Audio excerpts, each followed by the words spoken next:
नमस्कार, मैं हूं अंजलि इस्टवाल और हमारे इस खास कार्यक्रम में आपका स्वागत है, जिसमें हम आपको बताते हैं कि कोरोना वायरस से जुड़ी कौन सी खबर सही है और कौन सी झूठ है।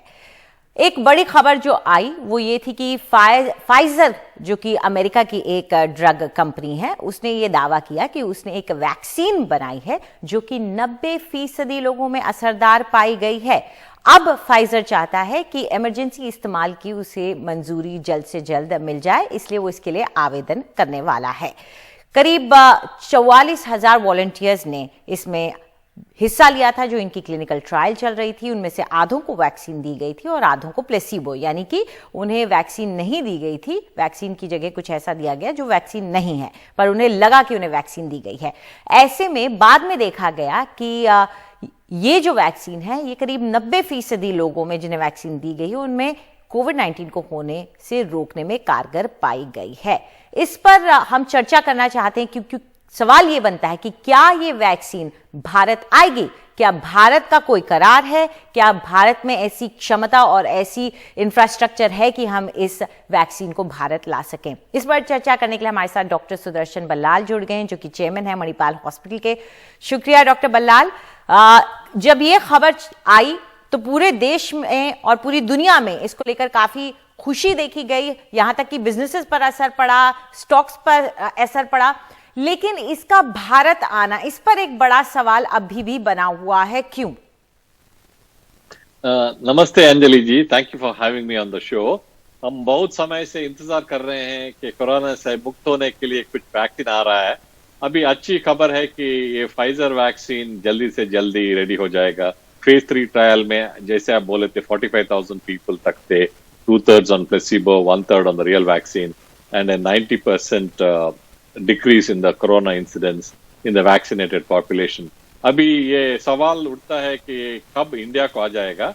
अभी इंडिया में भी ये वैक्सीन की ट्रायल्स शुरू किए हैं।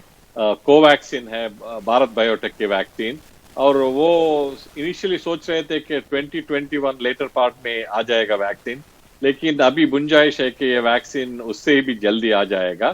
सो हमारे पास ऑफ कोर्स हमारी वैक्सीन भी है, कोवैक्सीन, और शायद फाइजर वैक्सीन भी इंडिया को आ जाएगा। गवर्नमेंट और फाइजर को उसके बारे में डिसाइड करना पड़ेगा, लेकिन जो भी है, अगर वैक्सीन आएगा और वैक्सीन एफिकेशियस है, डिजीज प्रिवेंट करेगा, वो बहुत महत्व की बात है।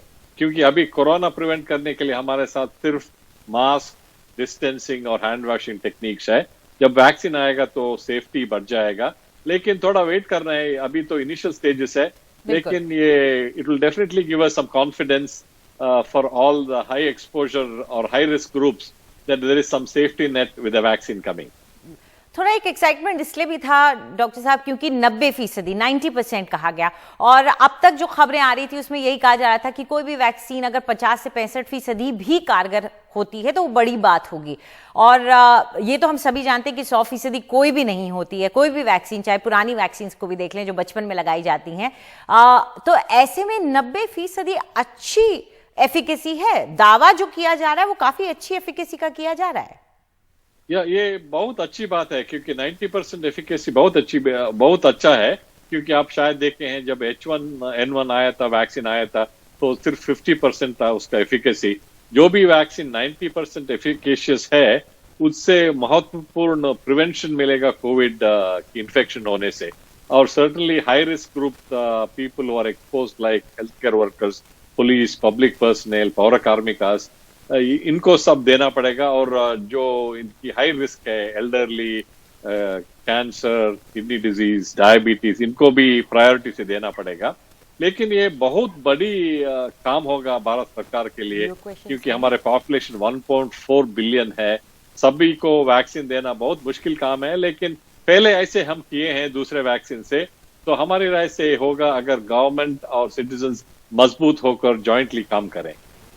बहुत बढ़िया बात है और उम्मीद यही करते हैं कि जल्दी से जल्दी आ सके। लेकिन एक सवाल आखिरी जाने से पहले, ये खबर आई कि जिस तरह को से इसको रखा जाना चाहिए, इस वैक्सीन को -70 डिग्री सेल्सियस, कह रहे हैं कि भारत और एशिया और अफ्रीका की कंट्रीज में इस तरह की कोल्ड स्टोरेज चेन्स अभी फिलहाल भारत में नहीं है।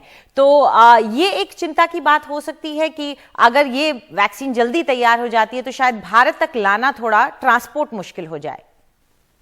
ये आपने बहुत अच्छी बात कही है, क्योंकि सारे वैक्सीन और definitely this vaccine cold chain बहुत जरूरी है, और हमारी गवर्नमेंट इसके बारे में काम कर रहे हैं, और डेफिनेटली उसकी वजह से ये वैक्सीन नहीं आएगी ऐसे बताना ठीक नहीं होगा। जो भी जरूरत है कर सकते हैं, क्योंकि हमें अभी भी टाइम है, प्रिपरेशन कर रहे हैं बहुत समय से, और बहुत अच्छे इंस्टीट्यूशंस हैं, तो जरूर इसका कुछ हल निकल जाएगा। बिल्कुल, शुक्रिया हमसे बात करने के लिए। तो बहुत अहम हो जाता है कि इस वक्त सरकारें इस बात को नोट कर रही हैं, और ये दोनों, फाइजर कंपनी और सरकार, आपस में बात करने के लिए भी तैयार हैं। दोनों की तरफ से ये कहा गया है वैक्सीन जो है, अगर उसको यूएस में अप्रूवल मिल जाता है, उसके बाद भारत में भी उसकी ट्रायल और अप्रूवल जरूरी है, हमारे अपने रेगुलेटर का। ये हमारा भारत का कानून कहता है। चलिए अब हम बात करते हैं अमेरिका की। अमेरिका ने रिकॉर्ड तोड़ दिए हैं, सारे रिकॉर्ड तोड़ दिए हैं। इतना आगे जा चुका है वो दूसरे देशों से कि अमेरिका के नंबर्स देखकर के अचंभा होता है। खबर जो आ रही है उसके मुताबिक 24 घंटे में 2 लाख से ज्यादा मामले आ गए हैं। यहां दूसरे देशों में 1 लाख के पार भी नहीं हुए मामले, और अमेरिका ने 2 लाख के पार कहा जा रहा है कि मामले दर्ज कर दिए हैं, जो कि चौंकाने वाले हैं। और आपको बता दें कि ये अमेरिका में जो आप देख रहे हैं, ये तीसरी वेव है।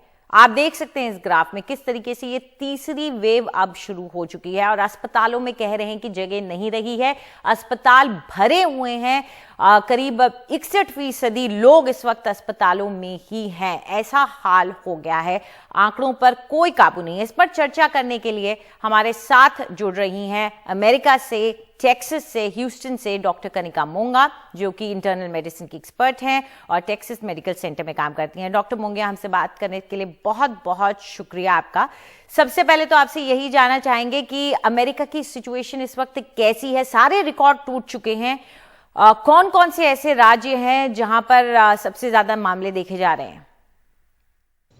हाँ जी, तो ऐसे ये वाले रिकॉर्ड्स हमें मुझे अनफॉर्चुनेटली ये कोई अच्छा रिकॉर्ड नहीं है तोड़ने के लिए। जैसे आपने बोला कि बहुत सारे रिकॉर्ड्स आज टूट रहे हैं। यूएस में 61,000 केसेस हॉस्पिटल में आ चुके हैं कोविड-19 की वजह से। मिडवेस्ट और वेस्टर्न स्टेट्स में, north Dakota, south Dakota, Nebraska, Wisconsin, जहां मैं रहती हूँ, टेक्सास में भी बहुत सारे केसेस हो रहे हैं, हॉस्पिटलाइजेशंस हो रहे हैं। और जो इवन दो इन स्टेट्स में सबसे ज्यादा हॉस्पिटल पे स्ट्रेन पड़ रहा है, उसका ये मतलब नहीं है कि बाकी स्टेट्स आर सेफ।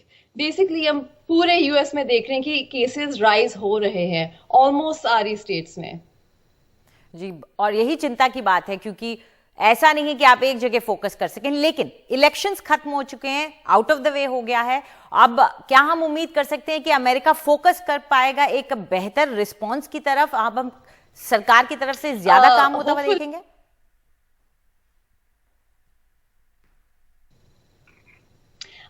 होपफुली जो हमारे प्रेसिडेंट इलेक्ट हैं मिस्टर जो बाइडेन, उन्होंने ऑलरेडी 13 हेल्थ एडवाइजरी एक्सपर्ट्स को टुगेदर बुलाया है अपनी कोविड-19 टीम के लिए। तो उस टीम में बहुत ही जाने माने डॉक्टर्स हैं। डॉक्टर मूर्ति उनमें से एक हैं, जो प्रीवियसली हमारे सर्जन जनरल होते थे।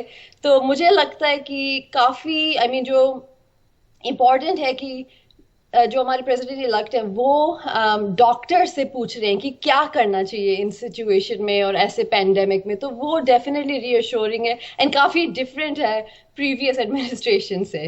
चलिए, अच्छी बात है, मेडिकल एक्सपर्ट्स की राय ली जा रही है, पॉलिटिक्स को दूर रखा जा रहा है। लेकिन अब बात करते हैं फाइजर वैक्सीन की। इसके दावे को लेकर के कैसी प्रतिक्रिया दिख रही है अमेरिका में? ऑब्वियसली वो जो हमने न्यूज़ में पढ़ा है और जो हमने देखा है, हम सब ने सेम चीज़ पढ़ी है, देखी है। ऑब्वियसली जो रिजल्ट्स हैं काफ़ी प्रॉमिसिंग एंड एक्साइटिंग है, मगर जब ऐसे रिजल्ट्स आते हैं, प्रॉब्लम ये होती है, हमें ये अपने आप को पूछना पड़ता है कि उसके पीछे का डाटा क्या शो कर रहा है। ये प्रेस रिलीज है, प्रेस रिलीज में लिखा है कि 90% एफिकेशियस है, बट हमें ये नहीं पता कि उस स्टडी में पार्टिसिपेंट्स कौन थे। ये जो पार्टिसिपेंट्स इंक्लूडेड हैं, उन्होंने लिखा है कि 42% डाइवर्स बैकग्राउंड थे, लाइक इंक्लूडेड थे, बट उसका मतलब क्या होता है? यंग पेशेंट्स, ओल्डर पेशेंट्स, जिन पेशेंट्स के पास शायद दूसरी मेडिकल प्रॉब्लम्स हैं, प्रेग्नेंट पेशेंट्स, वो इंक्लूडेड थे कि नहीं वो हमें अभी तक पता नहीं है। तो सेफ्टी डाटा, कौन से पेशेंट्स इंक्लूडेड थे, वो सब अभी पेंडिंग है, बिकॉज फाइजर ने अभी न्यूज रिलीज पोस्ट करी है, बट वो अपना डाटा अभी तक रिलीज नहीं किया है। पर मुझे ये यकीन है कि जो FDA जो प्रोसेस उनका इन प्लेस है, वो सारा ये सब कुछ रिव्यू करेंगे अप्रूव करने से पहले। तो जब वो अप्रूवल आएगा तब मैं ज्यादा एक्साइटेड होंगी इसके बारे में। बिल्कुल। चलिए डॉक्टर मोंगा, उम्मीद यही करते हैं कि जल्दी से जल्दी स्टडी और फाइंडिंग्स सामने आ जाएं ताकि सारी दुनिया देख सके कि कितनी कारगर आखिर ये वैक्सीन है। हमसे बात करने के लिए शुक्रिया आपका। चलिए इस वक्त हम एक छोटा सा ब्रेक ले रहे हैं। ब्रेक के बाद आपके भेजे हुए सवालों के जवाब देंगे डॉक्टर के साथ।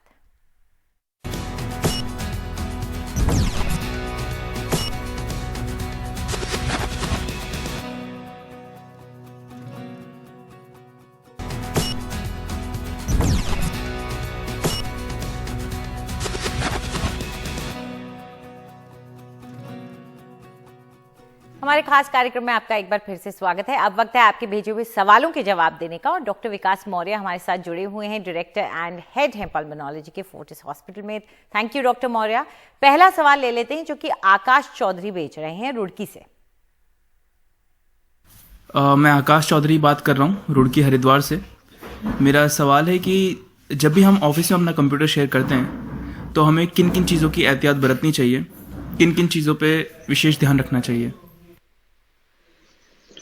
देखिए, ये तो हम शुरू से ही कह रहे हैं कि अगर आप, वैसे तो हमें कोशिश करनी चाहिए कि हम शेयर ना करें एक दूसरे की चीजें, क्योंकि इस टाइम पे कोरोना पेंडेमिक के चलते हुए, बट फिर भी अगर हमें शेयर करने की जरूरत पड़ रही है तो आपने यही करना है कि आपने उसको साफ करके रखना है, उसको क्लीन करके रखना है, जो डिसइंफेक्टेंट होते हैं उनसे साफ सफाई करके तभी आप शेयर करो। आइडियल सिचुएशन तो होगी you should not share it, but अगर आप शेयर कर रहे हैं तो उसको साफ सफाई बहुत जरूरी है। दूसरा, मास्क पहने रखना है।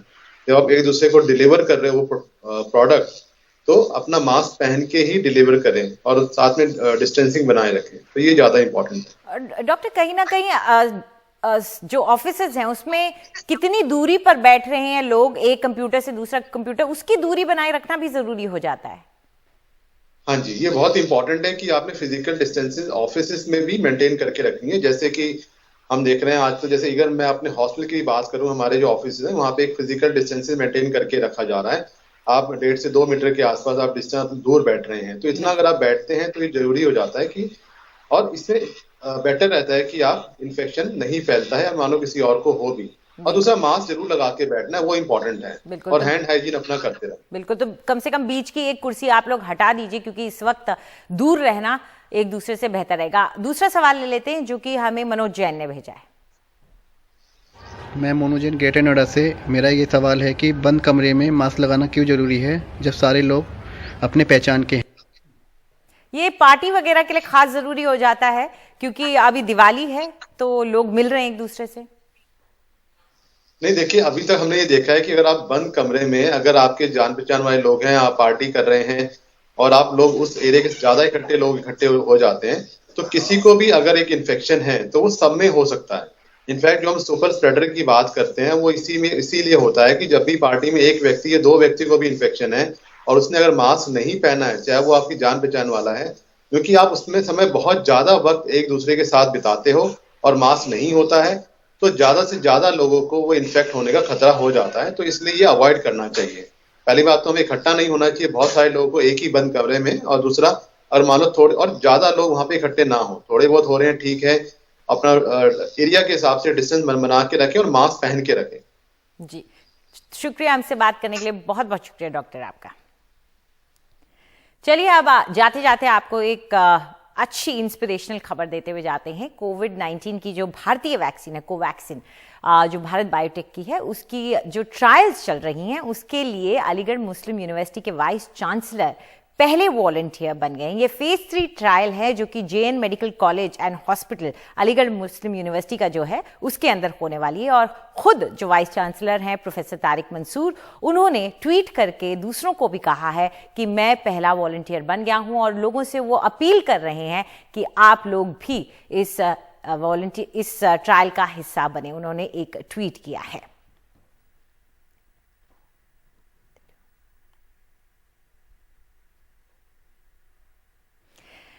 तो जाते जाते हम आपको याद दिला दें कि मास्क जरूर पहने, देह की दूरी बनाए रखें और हाथों की सफाई पर खास ध्यान दें। फिलहाल हमारे शो में इतना ही। नमस्कार।